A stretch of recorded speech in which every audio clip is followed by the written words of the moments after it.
नमस्कार। हमारे चैनल पे नए हैं तो चैनल को लाइक और सब्सक्राइब जरूर करें। और हम एक कजरी गीत लेकर आए हैं, तो हमारा गीत सुनिए। पूरब पश्चिम से उठी रे बदरिया, बरस हो लागे ना। ओ है नन्ही नन्ही बुदिया, बरस हो लागे ना। ओ है नन्ही नन्ही बुदिया, बरस हो लागे ना।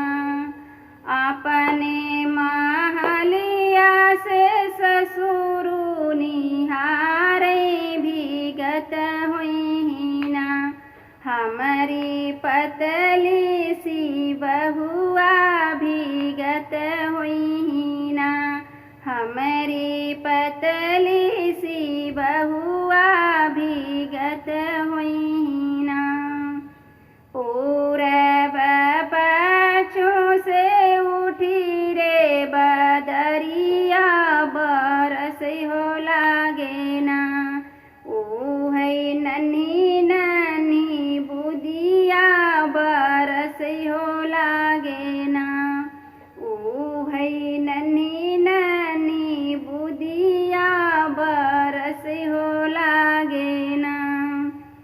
अपने महलिया से जेठानी हारे, भीगत हुई ना। हमारी पतली सी भयहुआ, भीगत हुई ना। हमारी पतली सी भयहुआ, भीगत हुई ना। पूरब पश्चिम से उठी रे बदरिया, बरस हो लागे ना। ओ है नन्ही नन्ही बुदिया, बरस हो लागे ना।